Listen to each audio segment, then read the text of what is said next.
Let's go. All right, Mr. Chambers, we have a couple of rapid fire questions for you. You ready? First one, we are a collective of women identifying people. What are your stances on reproductive justice? Your choice and not mine. Like it. So, environmental justice. As you know, between us and New Orleans and Baton Rouge is Cancer Alley. Also, specific to New Orleans is Gordon Plaza.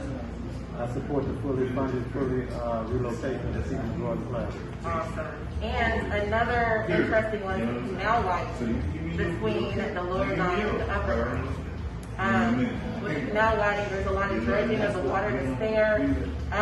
The U.S. Corps of Engineers have actually said there's different places they can do it, but then they forcefully did it to us here in New Orleans. So we're going to be dealing with the toxic waste that's coming out of the dirt from doing the excavation for White Canal. We're also reducing the transportation mobility. There are only two ways of getting to and from the lower line to the rest of the city. Maybe you can move it and do it somewhere else. Thank you.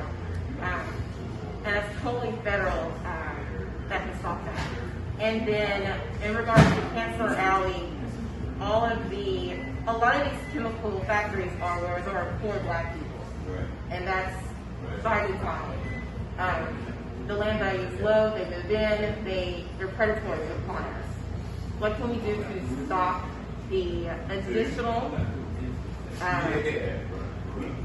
development within Cancer Alley, so new plants, and what can we do to hold the people who are there accountable for the harm that they're doing to the black people in those areas? I think first you need to know that I'm not taking money from oil and gas, which I'm probably going to be the only candidate in this place that Secondly, I think that we need to organize the people in those communities and have conversations with them and ask, do they want these plants in their communities? If people in those communities say no, then we don't expand. And we put a moratorium in those areas on those businesses, and then we go out and attract the jobs that those people want in their communities. I support the Green New Deal because I think that's a pathway for us to bring in jobs into those communities.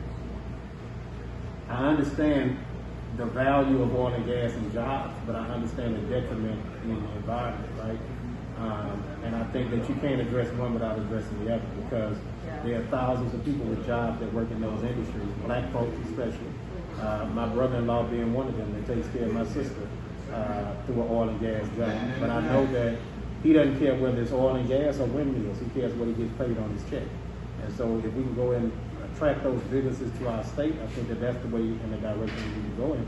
And we need to also push oil and gas companies that are transitioning from oil and gas to transition faster, right? To be good public stewards of the resources in these communities, and the greatest resource they have is the people. Exactly. So I think we've already said this before off camera, but Medicare/healthcare for all. Medicare for all. And I'm pretty sure I can say that you are a defund the police person, but I believe in reallocation of resources away from police. there we go. All right. So what about in regards to the reallocation of funds? And from the military. Mm. I think there needs to be a $200 billion reduction in military budget. All right, so allocation of funds from police and military budgets. And I think ICE needs to be reworked all the way around. We're going to release our immigration policy, which speaks to it.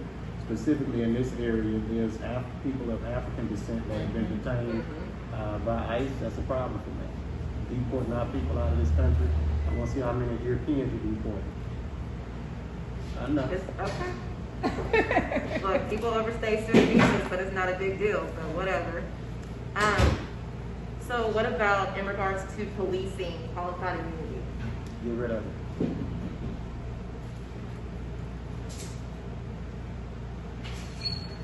So what are your thoughts on the death penalty? Not for it. And under any circumstance. all right. And prisons. Where do you see prisons in our future society? Do you have any pathways of abolishment, pathways of eliminating prison populations? Like, where does that, in regards to criminal justice as a whole? I think people who kill people should be confined for some period of time. That is my personal belief. I think people who rape or beat women need to be dealt with. Rape or beat anybody. We have violent criminals, and that is a problem. But I think that for many of the offenses that we put people in jail for, that we should be looking at how do we reimagine reentry. Yeah. I think that we should not have private prisons ever. We should not profit off of the enslavement of people in essence, because you're putting them in some form of bondage. But I think to say to do away with jails altogether is dangerous, because we still have folks that live in communities that are plagued with violence, and violent criminals must be dealt with. So that's my fair. position. So in regards to the for-profit prisons and no private prisons, prison labor, as you probably know in Baton Rouge, a lot of the incarcerated people, they do the lawn care at the state capitol. They Here in cook New for the Orleans, governor. yes. Mhm. Here in New Orleans, when the